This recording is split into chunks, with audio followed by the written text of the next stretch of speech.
नमस्कार, मी श्वेता भालेकर. सामसंजीवनी या कार्यक्रमामध्ये सर्वांचं मनापासून स्वागत.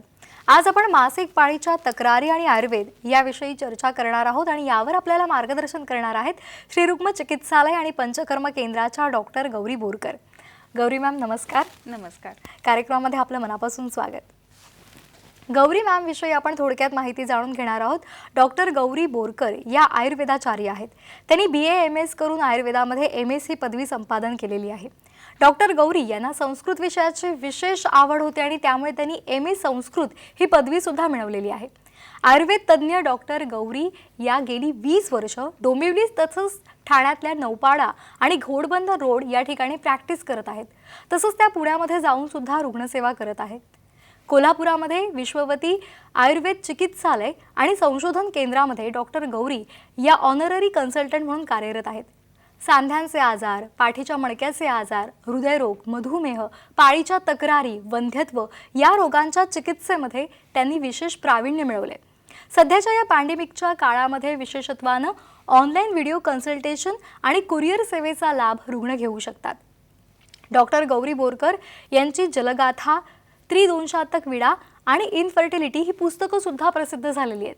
डॉक्टर गौरी यांना वैद्यनाथतर्फे धन्वंतरी पुरस्कार, 2021 मध्ये सुश्रुत अवॉर्ड, आयुर्वेद आयकॉन पुरस्कार आणि ठाणे रत्न अवॉर्ड सुद्धा मिळालेले आहेत. आयुष दर्पणतर्फे आयुस्त्री पुरस्कार अशा अनेक पुरस्कारांनी त्यांना सन्मानित करण्यात आले. डॉक्टर बोरकर यांच्या दवाखान्यामध्ये आयुर्वेदिक डॉक्टरांना प्रशिक्षित सुद्धा केलं जातं. चला तर मग आपण सुरुवात करूया आजच्या विषयाला. आजचा विषय आहे मासिक पाळीच्या तक्रारी आणि आयुर्वेद उपचार पद्धती.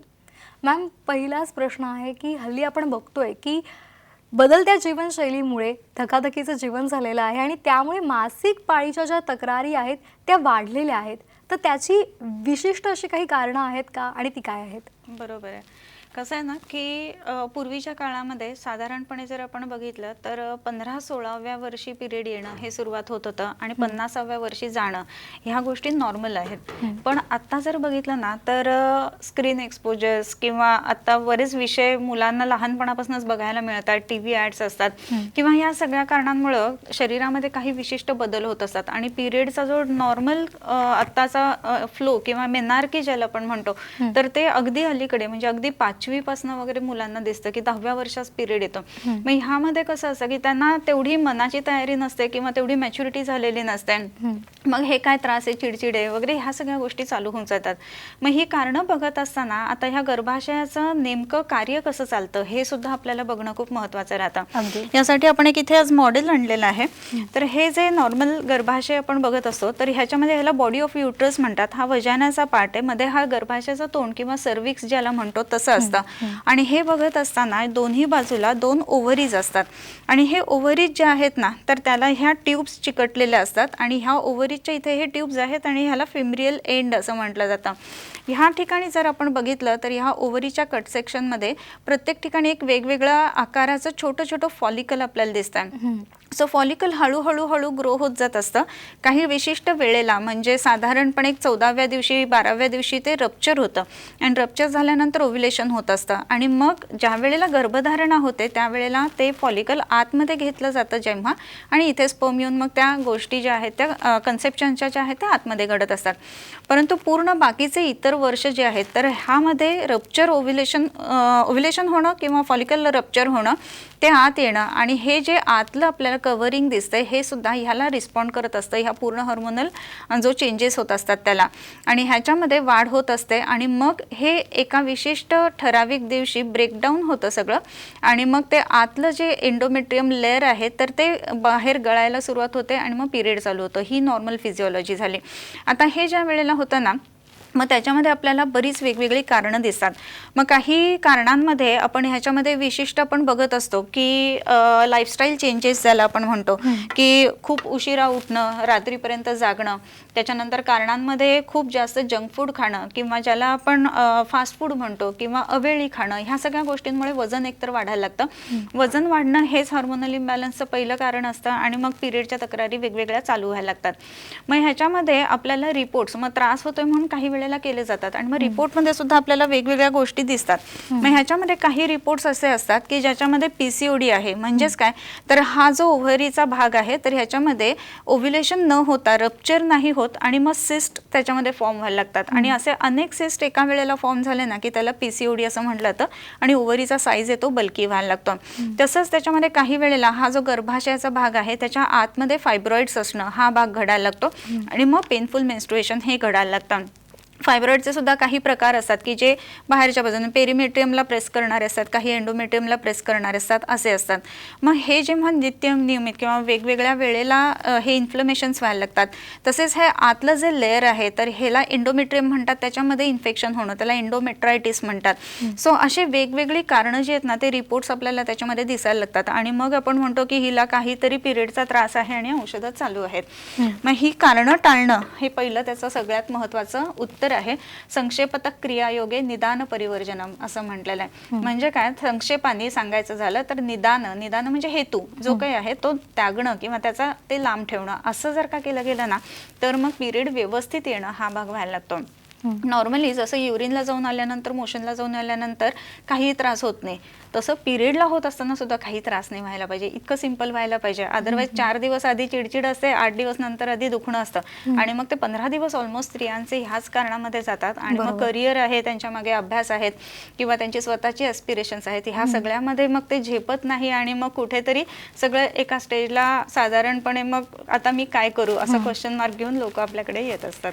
अगदी, म्हणजे म्हणायचं झालं तर शारीरिकदृष्ट्या सक्षम असणं गरजेचं आहे, पण त्याचबरोबरीने हल्ली धकाधकीचं जीवन तर आहेच, पण त्याचबरोबर स्पर्धा वाढलेली आहे आणि त्यामुळे चिडचिडेपणा किंवा चिंता, स्ट्रेस हे खूप वाढलेलं आहे. तर हे ताणतणाव सुद्धा यामध्ये काही महत्त्वाची भूमिका बजावतात का, की तुमच्या मासिक पाळीमध्ये तुम्हाला वेगवेगळ्या प्रकारचे आजार किंवा दुखणं यासारख्या व्याधी अगदी उद्भवणं? खरं आहे की बऱ्याच वेळेला आपण बघतो की पिरियडच्या जस्ट आधी, आजकाल हा शब्द आता नवीन आलेले आहेत बरं का, म्हणजे की प्रीमेन्स्ट्रुअल सिंड्रोम, म्हणजे पिरियड यायच्या आधी एक 4 दिवस खूप चिडचिड होणं, त्रागा होणं असं होतं आणि मग पिरियड आलं की हुश, मग सगळं नॉर्मल चालायला लागतं. पहिले 15 दिवस छान जातात, पुन्हा पिरियड जवळ आलं की चिडचिड, त्रागा होणं. म्हणजे स्ट्रेस तर नक्कीच त्याच्यामध्ये कारणीभूत आहे आणि म्हणूनच स्ट्रेस मॅनेजमेंट ही सुद्धा गोष्ट महत्त्वाची आहे. याचा अर्थ असा नाही आहे बरं का की आपण करिअर करायचं नाही किंवा आपण कुठली ॲस्पिरेशन्स ठेवायचे नाही, आपल्याला हे व्हायचं ते व्हायचं, स्वप्न बघायचे नाही, असं काही नाही. सगळं करायचं, पण आपण दिनचर्या व्यवस्थित फॉलो करणं, सकाळी लवकर उठणं, व्यायाम करणं, काही प्रकारे मेडिटेशन करणं, योगासनं करणं, प्राणायाम करणं, अशा जर गोष्टी केल्या ना आपण, तर मग दिनचर्या आपण व्यवस्थित ठेवली ना की हे स्ट्रेस लेवल्स आपले कमी यायला लागतात आणि मग ताणतणावामुळं पिरियडवरती त्रास होणं हा भाग होत नाही. आता तुम्ही विचाराल की ताणतणावाचा आणि पिरियडचा डायरेक्ट कसा संबंध आहे, तर आयुर्वेदाच्या दृष्टीने जेव्हा आपण बघतो ना तर हे रज प्रवृत्ती असा शब्द वापरला जातो. रज म्हणजे जे बाहेर टाकलं जातं आहे पाळीच्या काळामध्ये त्याला रज असं म्हणतात. मग हे रज बनतं कशापासून, तर रसापासून बनतं. तर आयुर्वेदामध्ये 7 धातू आहेत, रस, रक्त, मांस, मेद, अस्थि, मज्जा, शुक्र. मग त्या रसामध्ये विकृती आल्या ना की रजामध्ये विकृती दिसायला लागतात आपल्याला. आणि मग रसामध्ये विकृती का येतात, तर चिंत्यानाम चाती चिंतनात असं त्याचं कारण सांगितलेलं. रसवाहिनी दुष्यंती चिंत्यानाम चाती चिंतनात. खूप जास्ती चिंता जर का डोक्यामध्ये आपण घ्यायला लागलो ना, रसदुष्टी होते, रसातनं रजोदुष्टी होते आणि मग संप्राप्त्या चालू होतात. मग यामध्ये वेगवेगळ्या आणखीन गोष्टी महत्त्वाच्या पण बघायला पाहिजेत. आता एक रसधातूच्या संदर्भामध्ये, मनाच्या संदर्भामध्ये सांगितलं, कारणांचा जेव्हा आपण विचार करतोय, तसंच दुसरं महत्त्वाचं एक कारण असं आहे की नाही वातादृते योनी नारीणाम संप्रदूषती असं म्हटलेलं आहे. म्हणजेच काय की वाताशिवाय कुठलेही गर्भाशयातल्या मार्गातले व्याधी होत नाहीत. याचं कारण वाताच्या अख्तरीमध्ये, अपानामध्ये हे क्षेत्र आहे. म्हणून वाताची गती प्राकृत राहणं ह्यासाठी सुद्धा आपण प्रयत्न निश्चित करायला पाहिजे. मग त्याच्यासाठी सुद्धा अंगाला तेल लावणं, स्नेहन करणं वगैरे दिनचर्या चा जो भाग येतो तो पुन्हा तिथे महत्त्वाचा येतो. तिसरा जो महत्त्वाचा भाग येतो ना गर्भाशयाच्या किंवा पिरियडच्या तक्रारींच्या संदर्भामध्ये, तर त्याच्यामध्ये काही आपण इतर म्हणजे फॅक्टर्स त्याच्यावरती अवलंबून असतात. म्हणजे थायरॉइडचा त्रास आहे किंवा इतर हार्मोनल कुठले प्रॉब्लेम्स आहेत, तर त्याच्यामुळे सुद्धा ह्याच्यावरती इम्पॅक्ट येत असतो. सो पिरियडचा त्रास होतोय तर दर महिन्याचं दुखणं आहे, आता काय हे असंच होणार म्हणून इग्नोर नाही करायला पाहिजे. लवकरात लवकर आपण जेवढं दवाखान्यामध्ये जाऊ, दाखवू, आयुर्वेदिक लोकांचा सल्ला घेऊ आणि आयुर्वेदिक जे प्रॅक्टिशनर्स सांगतील, तुम्हाला दिनचर्या सांगतील किंवा तुमच्या डेली रुटीनमध्ये जे चेंजेस सांगतील ते आपण करून जर का ह्याच्यावरती करायला गेलो ना तर औषधांचाही परिणाम आणि पंचकर्माचा परिणाम असा सगळा एकत्रित येऊन खूप चांगल्या पद्धतीनं हे संपूर्ण जो फर्टाईल काळ आहे स्त्रियांच्या बाबतीमधला महत्त्वाचा तो चांगला आपण घेऊ शकतो असं. अगदी. आणि आपण अनेकदा अनेक रुग्ण पाहिलेले असतील की आपल्याकडे सुद्धा आलेले असतील, मासिक पाळीच्या 4 दिवस अगोदर त्यांच्या पोटात इतकं दुखतं की अगदी त्याला म्हणजे सीमाच नसते आणि मग त्यासाठी अनेक प्रकारची औषधं सुद्धा घेतली जातात आणि मग तेवढ्या काळापुरतं ते दुखणं थांबतं. तर मग अशी कुठली लक्षणं दिसली की आपण डॉक्टरकडे जायला पाहिजे आणि त्यावर एक आपण म्हणतो ना की मुळापासून ती वेदना जायला पाहिजे. म्हणजे यापुढच्या मासिक काळीच्या पाळी जेव्हा येईल तेव्हा ते दुखणं आपल्याला जर दूर करायचं असेल तर त्यामधली कुठली लक्षणं आहेत आणि औषधं आहेत? बरं, कसं आहे ना की दुखलं, गोळी घेतली, आराम केला, बरं वाटलं, पुढच्या महिन्यामध्ये काय हा क्वेश्चन मार्क प्रत्येक वेळेला राहतो. तो क्वेश्चन मार्क आपल्याला काढायचा आहे, राईट. मग त्याच्यामध्ये इतर कुठली कुठली लक्षणं आहेत की जेव्हा आपण लगेचच डॉक्टरांकडे जायला हवं. मग त्याच्यामध्ये पिरियडच्या वेळेला दुखणं, पिरियड इरेग्युलर असणं, ह्याच्यामध्ये सुद्धा पॅटर्न्स असतात बरं का. पहिला जो असतो तो नॉर्मल पॅटर्न की ज्याला रेग्युलर म्हटलं जातं की बरोबर 28 दिवसांनी बरोबर 26 दिवसांनी पिरियड येणं हे नॉर्मल आहे. 3 ते 4 दिवस मॅक्झिमम 7 दिवस ब्लिडिंग होणं हे नॉर्मल आहे. पण ह्याच्या व्यतिरिक्त म्हणजे काय की कधी 35 दिवसांनी येतोय, कधी 21 दिवसांनी येतोय, असं असेल तर त्याला इरेग्युलर म्हटलं जातं. दुसरा एक भाग असतो की रेग्युलर म्हणजे काय की दर वेळेला उशिराच येतो पिरियड, म्हणजे दर 1.5 महिन्यांनी पिरियड येतोय. तर माझी सायकलच अशी आहे असं बऱ्याच जणांना वाटत असतं, पण ती पण गोष्ट चुकीची आहे. 1.5 महिन्यांनी पिरियड येत असेल तर ते नॉर्मल नाही आहे, तिथे पण औषध घ्यायला पाहिजे. हे इरेग्युलर प्रकार आहे. आणखीन ह्याच्यामध्ये अजून आपण बघायला पाहिजे की पिरियडच्या दरम्यान चिडचिड होणं, त्रागा होणं, डोकं दुखणं. काही पेशंट्स तर आपल्याकडे असे आहेत की जे अगदी पिरियडच्या 2-3 पहिल्या दिवसांमध्ये जे जनरली डे 1 तरी नॉशो व्हॉमिटिंग एवढं जास्त असतं की उलटी वगैरे सुद्धा लोकांना होत असते. आणि ह्या सगळ्याचा परिणाम जो आहे ना, म्हणून शाळा बुडणं, कॉलेज बुडणं, परीक्षेच्या वेळेला तेवढं परफॉर्म न करता येणं, ह्या सगळ्या गोष्टी आपल्याला दिसतात. ह्याचमध्ये आणखीन काही गोष्टी असतात की ज्याला इंटरमिटंट ब्लिडिंग म्हटलं जातं. म्हणजे 2 पिरियडच्या मध्ये बाकी पिरियड व्यवस्थित असतो पण मध्ये थोडं स्पॉटिंग होणं, हा सुद्धा जो आहे ना हे नॉर्मल नाही आहे. म्हणजे कधीतरी थोडं स्पॉटिंग झालं, इग्नोर केलं, नॉट लाईक दॅट, असं नाही करायला पाहिजे. ह्या सगळ्यात तक्रारींसाठी आपण लवकरात लवकर आयुर्वेदिक डॉक्टरांचा सल्ला घ्यायला हवा. अरे म्हणजे मासिक पाळीच्या कुठल्याही तक्रारी असतील तर त्याकडे आपण दुर्लक्ष करून चालणार नाही. त्यासाठी तज्ज्ञ डॉक्टरांचा अवश्य सल्ला घेतला पाहिजे आणि त्यासाठी श्रीरुग्म चिकित्सालय आणि पंचकर्म केंद्र हे तर सर्वांसाठी खुलंच आहे. सध्या आपल्याला पत्ता आणि क्रमांक फ्लॅश होतोय, तो लिहून घ्या आणि कुठल्याही आरोग्यविषयक तक्रारी असतील तर डॉक्टर गौरी बोरकर यांचा अवश्य सल्ला घ्या. कार्यक्रमामध्ये वेळ झाली छोट्याशा विश्रांतीची. पाहत रहा सामसंजीवनी.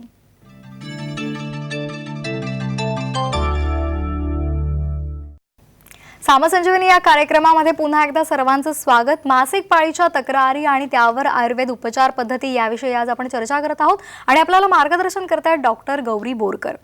मॅम, मासिक पाळीच्या कुठल्याही तक्रारी असतील तर त्यावर आयुर्वेद उपचार पद्धती कुठली प्रभावी आहे त्याविषयी काय सांगा? बरं, आयुर्वेदामध्ये एकतर पोटात औषधं घेणं, मग त्याच्यामध्ये वेगवेगळ्या पद्धतीचे कल्प दिले जातात की जसं गोळ्या आहे किंवा काही वेळेला फांट करून दिला जातो, अशा विविध औषधे दिली जातात. आणि त्याच्याच बरोबरीने काही पंचकर्म असतात.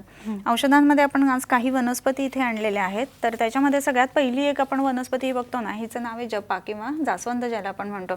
तर ही जी जास्वंद आहे ना, ह्याच्यामध्ये 2 प्रकार दिसतात की ज्याच्यामध्ये आपल्याला लाल जास्वंद असतो आणि पांढरा जास्वंद असतो. मग अशी आपण तक्रारी बऱ्याचशा बघितल्या. मग त्याच्यामध्ये जर हेवी ब्लिडिंग होत असेल, खूप जास्त प्रमाणामध्ये ब्लिडिंग होत असेल, तर ह्याचा जो लाल जास्वंद असतात ना, जास्वंदीच्या फुलांचं काही विशिष्ट औषध बनवलं जातं, तर ते आपण ह्याच्यामध्ये वापरत असतो. तसंच जर का व्हाईट डिस्चार्ज होत असेल तर त्याच्यासाठी ह्याचे पांढऱ्या फुलांचं औषध असतं. सो ह्या पद्धतीनं हे जास्वंद आहे ते खूप महत्त्वाचं राहतं.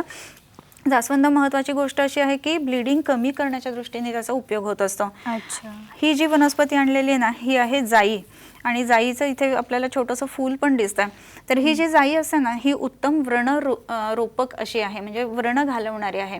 मगाशी आपण त्या मॉडेलवरती बघत असताना बघितलं की आतली जी लेअर असते एंडोमेट्रियमची, की त्याच्यामध्ये जर का काही वेळेला इन्फेक्शन झालं काही, तर मग त्याच्यामध्ये पुन्हा एंडोमेट्रायटिस होणं किंवा त्याच्यामध्ये PID ज्याला म्हटलं जातं असं होणं, या गोष्टी होतात. त्याच्यामध्ये हे जे ह्याच्यापासून एक औषध बनवलं जातं की ज्याला जात्यादी तेल म्हटलं जातं. तर त्याचा पिचू आम्ही वजायनामध्ये ठेवायला देत असतो की त्याच्यामुळे सुद्धा ही इन्फेक्शन्स कंट्रोलमध्ये येण्यासाठी, कमी येण्यासाठी मदत होत असते. व्हाईट डिस्चार्ज असणं किंवा मोशन योनीच्या इथे खाजणं वगैरे अशा गोष्टी असतील तर ह्याचा तेलाचा खूप चांगला उपयोग होतो. तसंच अजून काही एक वनस्पती असतात की ज्याला वासा किंवा आडूळचं असं म्हटलं जातं. तर हे जे अडुळसाचं पान आपल्याला दिसतंय, तर आपल्याला अडुळसा सिरप किंवा खोकल्यासाठी म्हणून माहित असतं, पण अडुळसा जो आहे ना तो उत्तम रक्तपित्तघ्न आहे. आणि हा उत्तम रक्तपित्तघ्न असल्यामुळे महत्त्वाचं काम हा करतो की ब्लिडिंग होणं किंवा विशेष करून ज्याच्यामध्ये गाठी पडणं जे असतं ना, की क्लॉट्स खूप जास्त पास होत आहेत, त्या ठिकाणी हा वासा आम्ही वापरत असतो. पिबेत ग्रंथार्तवे पाठा व्योष वृषकजम जलम असा रेफरन्स आपल्यामध्ये आलेला आहे. तर वासा, पाठा आणि व्योष या गोष्टी त्याच्यामध्ये वापरल्या जात असतात. तसंच आणखीन काही महत्त्वाच्या गोष्टी आहेत की जे भुईकोहळा म्हणून आपण वापरत असतो. तर हा जो भुईकोहळा आहे ना, हा शरीराला ताकद देणार आहे. बऱ्याच वेळेला आता आपण बघतो की चतुरस्र स्त्री असते, म्हणजे ऑफिसमध्ये काम करायचं असतं, घरामध्ये काम करायचं असतं, मुलांचं संगोपन असतं, बऱ्याच ज्या गोष्टी असतात ना, त्यावेळेला आपली ताकद टिकवून ठेवण्याच्या दृष्टीने हा भुईकोहळा खूप महत्त्वाचा असतो. सो ह्याचं चूर्ण जे आहे ना, ते दुधाबरोबर जर का घेतलं तर ताकद मेंटेन ठेवणं ह्या गोष्टी ह्याच्यामध्ये खूप चांगल्या पद्धतीनं होत असतात. तसंच काही वेळेला पिरियड इरेग्युलर असणं असं ज्या वेळेला असतं ना, त्यावेळेला ही एक अनंता म्हणून आपण आणलेली आहे इथे. आणि ह्याच्याच बरोबरीने अजून एक मंजिष्ठा म्हणून द्रव्य असतं. तर अनंता आणि मंजिष्ठा ह्या दोन्ही गोष्टी एकत्र करून त्याच्यामध्ये फांट म्हणजे काय, तर रात्री गरम पाण्यामध्ये भिजवायचं आणि सकाळी जे आहे ते प्यायचं पाणी, आणि सकाळी भिजवून रात्री प्यायचं. अशा पद्धतीनं जर का ह्याचा फांट घेतला गेला ना, तर पिरियड इरेग्युलर असणं आणि पिरियडच्या आधी चिडचिड होणं ह्या गोष्टी ह्याच्याने उत्तम पद्धतीने कमी येत असतात. तसंच काही अजून महत्त्वाच्या गोष्टी आहेत की ज्याच्यामध्ये आपण कवच बीज असं म्हणतो. हे जे ह्याला कपिकच्छू असं सुद्धा दुसरं नाव आहे. हे जे कवच बीज आहे ना, तर त्याच्यामध्ये सुद्धा क्षीरपाक म्हणजे दुधामध्ये काढा करून हे दिलं जातं.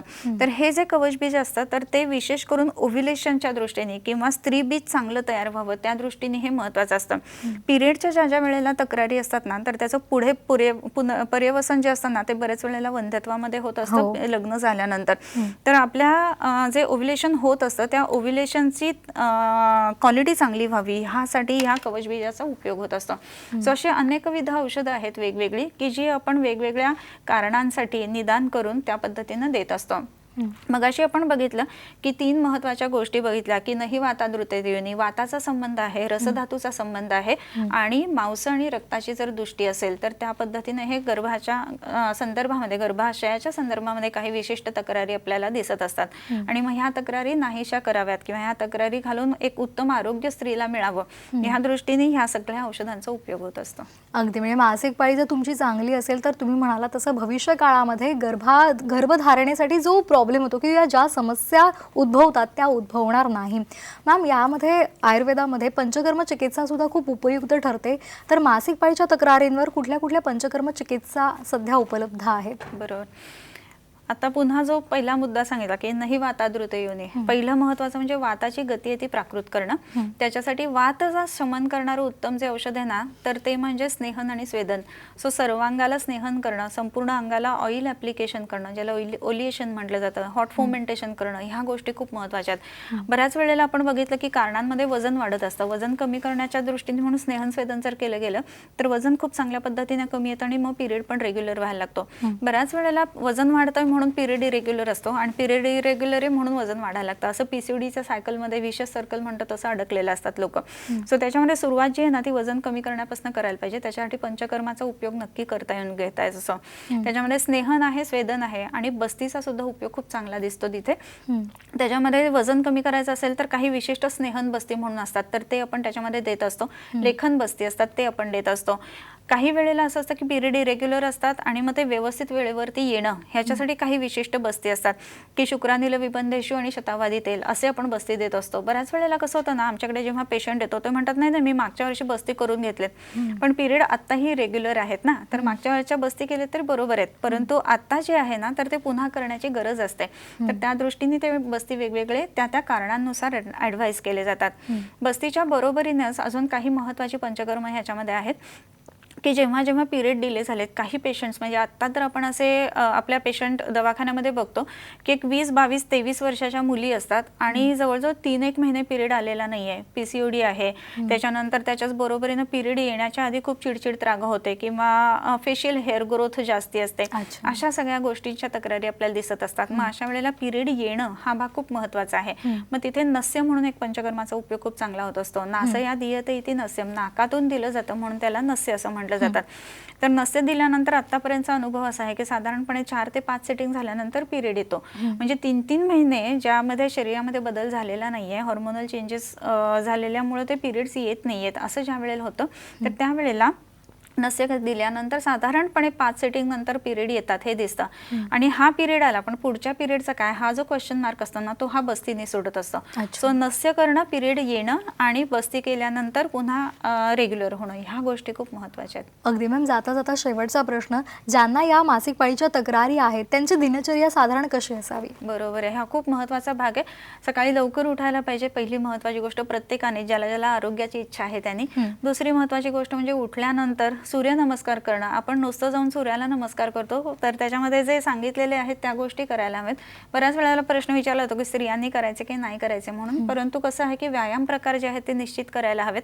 स्त्रिया ज्या असतात त्या व्यायामाच्या बाबतीत थोड्याशा कंटाळा करत असतात. सो त्यांनी प्रत्येकाने स्वतःसाठी वेळ काढायला पाहिजे, व्यायाम करायला पाहिजे, आहार चांगला ठेवायला पाहिजे. आहारामध्ये ज्याला आपण षड्रसात्मक आहार म्हणतो तो घ्यायला पाहिजे, म्हणजे 6ही रस त्याच्यामध्ये असायला हवेत. जेवणाच्या वेळा नियमित करायला पाहिजेत आणि त्याच्याच बरोबरीने थोडंसं स्वतःकडे लक्ष देऊन प्रत्येक वेळेला पंचकर्म जे आहे ते योग्य वेळी करून घ्यायला हवं. ह्या गोष्टी महत्त्वाच्या आहेत. अगदी, कारण एकट्या स्त्रीवर संपूर्ण कुटुंबाची जबाबदारी असते आणि तिचंच आरोग्य जर चांगलं राहिलं नाही तर कुटुंबाचं आरोग्य कसं चांगलं राखणार. त्यामुळे तिने स्वतः जबाबदारी घेऊन स्वतःचं शरीर सुदृढ ठेवलं पाहिजे, मानसिक आरोग्य चांगलं ठेवलं पाहिजे, तरच तिला या सर्व व्याधीतून म्हणजे अगदी मासिक पाळीसोबत तिच्या संपूर्ण ज्या व्याधी आहेत त्या दूर होतील. आणि त्यासाठी तज्ज्ञांचा सल्ला अवश्य घेतला पाहिजे. कुठल्याही आरोग्यविषयक कुरबुरी असतील तर तुम्ही संपर्क साधू शकता. सध्या श्री रुक्म चिकित्सालय आणि पंचकर्म केंद्राचा पत्ता फ्लॅश होतोय, क्रमांक फ्लॅश होतोय, तो लिहून घ्या आणि अवश्य डॉक्टर गौरी बोरकर यांचा सल्ला घ्या. मॅम, आपण इथे आलात आणि खूप उत्तम पद्धतीने आम्हाला मार्गदर्शन केलं, त्याबद्दल सर्वांच्या वतीने मी आपले आभार मानते. नमस्कार. सामसंजीवनी या कार्यक्रमामध्ये वेळ झाली इथेच थांबण्याची. ताज्या बातम्यांसाठी आपण पाहत राहा साम टीव्ही. नमस्कार.